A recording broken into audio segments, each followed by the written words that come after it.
So when you ask me to speak about run and shoot, day one installation is just simply go. If you ever watch Hawaii, you're gonna be Washington State this year. You watch SMU back in the early 2000s. You know, the first thing you're gonna see go.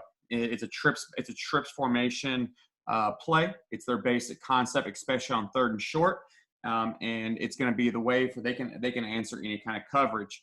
So really, what I want to show you, I want to break it down for you real quickly. You understand it's a trips concept, and the run and shoot, to make a long story short, there's usually only one guy that has a true option route concept. So you got to understand, when you look at the shoot, only one guy has a concept, and his concept is really truly based on Coke bottles. So if you were to break a field into parts, you break it into 5 Coke bottles. Ticks to numbers, numbers to hash, hash to hash, hash to numbers, numbers to ticks. So on this play, in any field, I have 5 Coke bottles. Now you got to understand, the whole point of the run and shoot is to press horizontally and to press vertically. So they're going to try to create a horizontal stretch, okay, and they're going to try to create a vertical stretch at the same time. So really, what you're looking at right now is you're just going to look at go, okay? And the idea is, I'm not going to get too much into the drop, but the idea is we're going to get a 3-step drop to the right, you're going to get a 5-step drop to the left. Okay, the pass protection in the shoot is a little different. We'll get to that in a little bit, but for the most part, you know, what we're trying to do is we're just trying to be right no matter what. And the whole thing is based and predicated on the fact that this receiver right here has to be right no matter what, okay?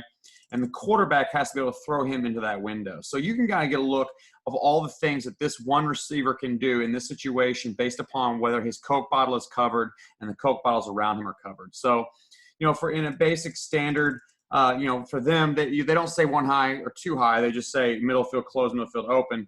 And for them, if there's a safety sitting over the center, it's closed. Okay, that's their theory.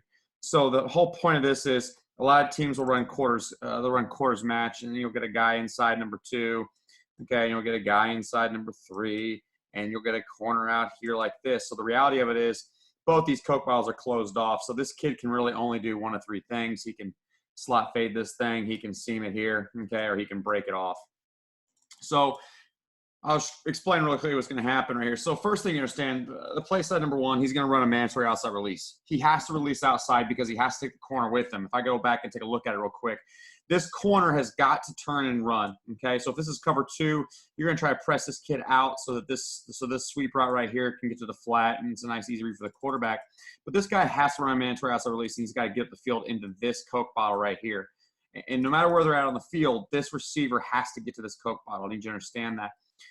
Play side number 2, he runs what's called a live seam read. And we tell him, everybody tells him, you're going to break this thing off whenever you get past a second level defender. So if this second level defender carries you for 15 freaking yards, then you can't break this route until you get to 15 yards.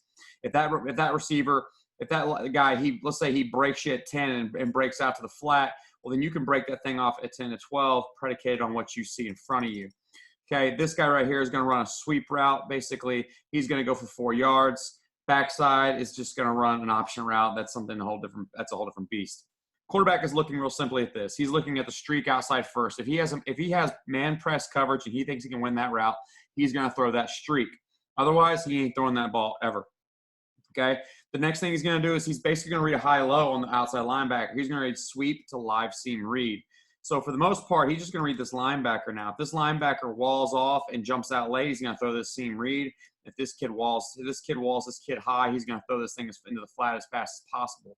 If this sweep read right here, if this sweep sees a corner squatting in 2, he just sits it down right here, and the quarterback just throws a flat route for 4 yards, and we just make a play. So I'm going to show it to you from film so I can get you a look at it. So what you're going to see right now, this is University of Hawaii old school, man. This is some good stuff right here. So in the run and shoot, if you always see guys in motion, they're called the adjuster. The adjuster is so that these two can space themselves properly and so the quarterback can see coverage. That's all they're doing in this situation. So with that being said, okay, quarterback is looking out here to the streak first. He knows he's not getting man because of the adjuster. So the quarterback's going to hit 5 steps out, running back's going to take. And what they're going to get is you're going to get a live seam read and you're going to get a sweep route. Now, the one thing I need you to understand, I really want you to focus on is this. What the biggest concept and biggest frustration I think people run into is a lot of people think that they can take a linebacker and rob the seam, but the reality of it is this seam is pressing out to this Coke bottle right here. So this kid is taught to run at an angle like he's running a slot fade from the start because he's going to try to avoid that middle linebacker coming. So a quarterback's going to look, okay, He's going to take the snap. Okay, he's going to roll his 5 to the left.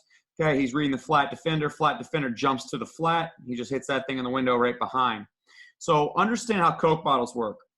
As this kid takes off right here into this Coke bottle, he sees this Coke bottle it's capped off. The Coke bottle's capped, so he knows he's not gonna take this thing vertical. He knows he's gonna have to settle it down, and he's gonna as soon as he gets past the second level, he's gonna look at the quarterback as fast as he can. When the quarterback throws the ball in the window, he's gonna catch the ball and he's gonna run.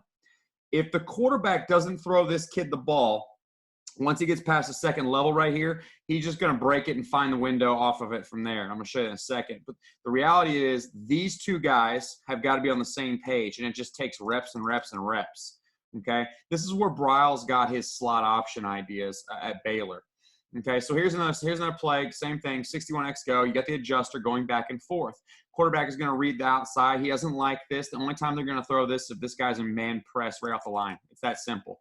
The adjuster moves off. You're going to get reduced split between 2 and 3. Okay, quarterback now, he knows he's going to look. He sees that the middle of the field is closed, so he knows this kid's probably not going to post this thing. He also knows that he's capped right off the start, so this thing's probably going to slow down right at the second level right here. So here he goes. Quarterback's going to get the ball. Okay, his eyes are going to go to the flat defender. The flat defender jumps the flat. Kid right here knows he's capped at the snap of the ball. He just sutters it down. Quarterback throws in the ball in the window, and there's your play. Okay. Now, does it always look like that? No, by no means. It's never that pretty. Okay, so this is 2018, not 2019. I haven't broke into this yet, into 19. Again, different coach, same team, different kids, same rules, guys. They don't change. The run and shoot ain't changed anything in 20 years. Okay.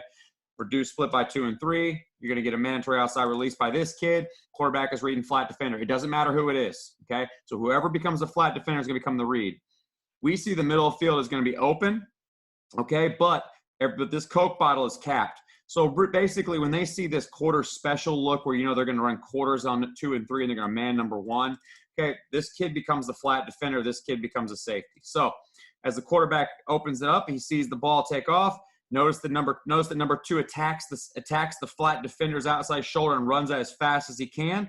He's going to make this kid make a decision. He's either got to play this or he has to play the flat. Quarterback's going to drop on his third step. He sees the flat defender snap that thing off. He runs to it. He's going to throw it in the window right now. Notice the kid doesn't have to slow it down very much because if you look at the play as previously talked about, his Coke bottle right here is empty. There's nobody in it. Okay. Notice the outside release is going to pull that corner. Notice that the mandatory outside release right here pulls the corner. This Coke bottle is open, so this kid just kind of trail himself into that scene right there. A lot of people think they can get the linebacker to run to that, and they cannot. I promise you, as long as you take that kid on the angle of departure toward the outside linebacker's outside shoulder, you have a chance to be successful in this play.